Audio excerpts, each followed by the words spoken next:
वेदों तथा श्रीमद् भगवद गीता के ज्ञान को प्राणी मात्र तक पहुंचाने के प्रयास में लगे हमारे चैनल सनातन धर्म ज्ञान गंगा में आप सभी का स्वागत है। मेरे प्यारे कृष्ण भक्तों, आज रविवार के दिन हम लोग जाति व्यवस्था की बातें करेंगे। हम अपने वेदों से श्रीमद् भगवद गीता से यह सत्य समझेंगे कि जो आज हमारे सनातन धर्म में ये मिथ फैला हुआ है कि मैं फलाना जाति का हूँ, मैं इस जाति का हूँ, शूद्र जाति छोटी है, ब्राह्मण जाति बड़ी है, इस विषय पर चर्चा करेंगे। आज मनुष्य इस अज्ञान में फंसा है कि ब्राह्मण श्रेष्ठ जाति है, शूद्र नीच जाति है, वैश्य अलग जाति है, अर्थात हम इसे जाति व्यवस्था समझते हैं। मगर हमारे वेद और श्रीमद् भगवद गीता में स्वयं परमात्मा हमें यह सत्य बताते हैं कि मैंने ये सृष्टि जाति व्यवस्था में नहीं बनाई, बल्कि मैंने ये सृष्टि वर्ण व्यवस्था के गुणों में बनाई है। वास्तव में हम सब ऋषियों की संतान हैं, इसीलिए जो जिस ऋषि की संतान है उसी का गोत्र उसके साथ जुड़ा रहता है। अर्थात जो भारद्वाज ऋषि की संतान है उनके गोत्र भारद्वाज कहलाता है, जो सांडिल्य ऋषि की संतान है उनके साथ सांडिल्य गोत्र जुड़ा होता है। इसी प्रकार हर मनुष्य का कोई ना कोई गोत्र है, अर्थात हर मनुष्य इस संसार में किसी ऋषि के कुल के द्वारा आगे उसकी परंपरा को आगे बढ़ा रहा है। मगर आज कलयुग में हम वेदों के और श्रीमद् भगवद गीता के ज्ञान से दूर हो गए हैं और हम इस सत्य को नहीं जानते कि ब्राह्मण, क्षत्रिय, वैश्य, शूद्र ये कोई जाति व्यवस्था नहीं है, बल्कि यह परमात्मा की बनाई वो व्यवस्था है जिसके द्वारा ये संसार सुचारू रूप से चलता है। हम इस सत्य को नहीं जानते और आज कुछ लोग अज्ञान के कारण इस विषय पर लड़ाई करके समाज को बांटते हैं। आइए इस गहराई को थोड़ा सरल रूप में सुनने और समझने का प्रयास करते हैं। श्रीमद् भगवद गीता में भगवान हमें यह सत्य बताते हैं कि मैंने ये सृष्टि अपनी 4 गुणों में रची है। 4 गुण क्या है? ये गुण है ब्राह्मण, क्षत्रिय, वैश्य और शूद्र। वास्तव में ये जाति व्यवस्था नहीं, ये गुण व्यवस्था है।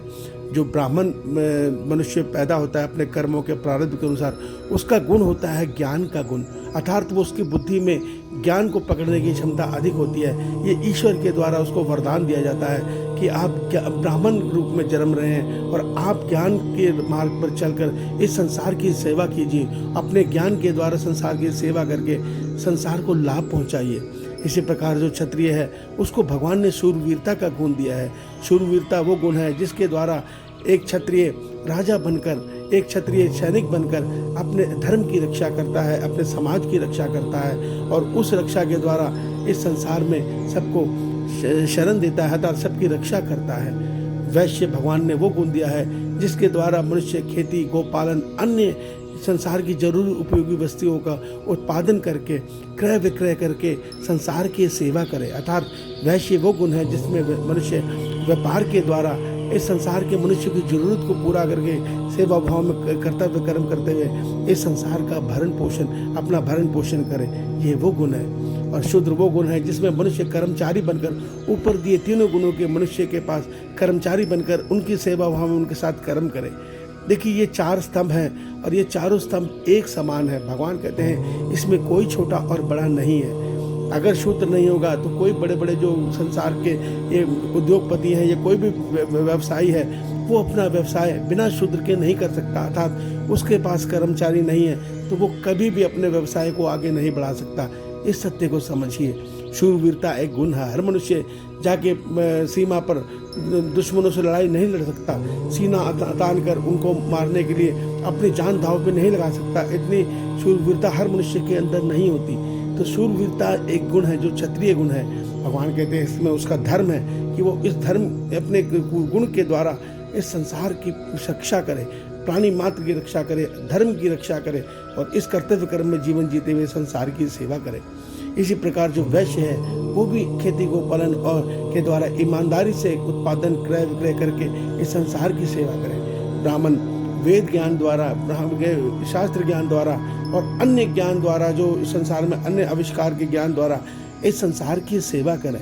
तो ये चारों गुण भगवान ने संसार में कर्तव्य कर्म अर्थात सेवा कर्म करने के लिए दिए हैं। इन सेवा कर्म को करते हुए मनुष्य, इन कर्मों को भगवान ने स्वधर्म कहा है, अर्थात जिसके अंदर जो गुण है वो उसका स्वधर्म है। अपने अपने स्वधर्म को करता हुआ मनुष्य आसानी से ईश्वर को प्राप्त कर सकता है। इस सत्य को समझिए। मगर आज मनुष्य अज्ञानवश ये कहता है कि मैं ब्राह्मण घर में जन्मा हूँ, मैं ब्राह्मण हूँ। जबकि ब्राह्मण का जो कर्तव्य भगवान ने बताया है उसके अंदर सदैव उसको वेद का ज्ञान होना चाहिए, शास्त्रों का ज्ञान होना चाहिए, या उसके अंदर वो ज्ञान होना चाहिए जिस ज्ञान के द्वारा वो संसार की सेवा कर सके। और उसका लक्ष्य धन कमाना नहीं होता, उसका लक्ष्य होता है अपने ज्ञान के द्वारा संसार की सेवा। एक इंजीनियर है, एक डॉक्टर है, वो अपने ज्ञान के द्वारा संसार की सेवा कर रहा है तो वो ब्राह्मण ही कहलाएगा।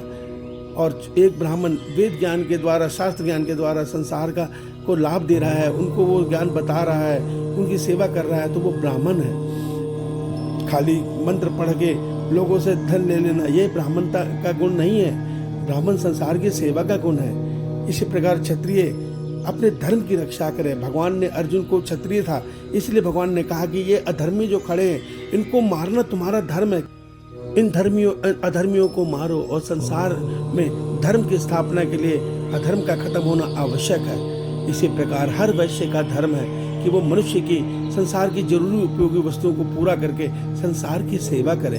वो खेती को, गोपालन को, अन्य क्रय वस्तुओं का उत्पादन करके, क्रय विक्रय करके सेवा भाव में मनुष्य के जो कर्तव्य कर्म करता है वो वैश्य है, और वो अपने कर्म के द्वारा ही ईश्वर को पा लेता है। इसी प्रकार शूद्र है जो वो कर्मचारी है, वो इन तीनों मनुष्य के पास कर्मचारी बन के इनकी सेवा करके संसार की निष्काम भाव से सेवा करता है। ये शूद्र का धर्म है।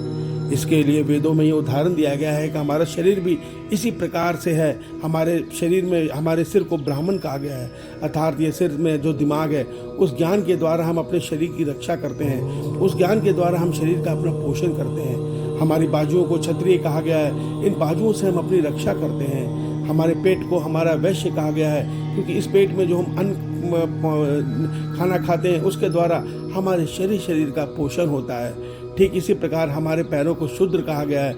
इन शूद्र पैरों के द्वारा हम संसार में जहाँ जाना चाहते हैं तो ये सेवा भाव में हमें वहाँ तक लेकर जाते हैं। भगवान कहते हैं इन चारों का अपना अपना महत्व है, इसमें कोई छोटा बड़ा नहीं है। ये चार स्तंभ की तरह चार बराबर अंग है और इसमें हर अंग का अपना उपयोग है, इसलिए किसी को छोटा बड़ा समझना मूर्खता है। ब्राह्मण अपना कर्तव्य कर्म करके मुझ ईश्वर को पाता है, ठीक उसी प्रकार शूद्र भी अपना कर्तव्य कर्म करके मुझे पाता है। इसी प्रकार वैश्य भी और क्षत्रिय भी जब अपने निष्काम कर्म के द्वारा संसार की सेवा भाव में कर्म करते हुए और मुझ ईश्वर का ध्यान करते हैं, मेरा सुमिरन करते हैं, तो केवल कर्मों के द्वारा मुझ ईश्वर को पा लेते हैं। ये भगवान ने हमें सत्य समझाया है, इसे समझिए। ईश्वर आपका कल्याण करे, आपका दिन शुभ हो। जय श्री कृष्ण, जय श्री कृष्ण, जय श्री कृष्ण।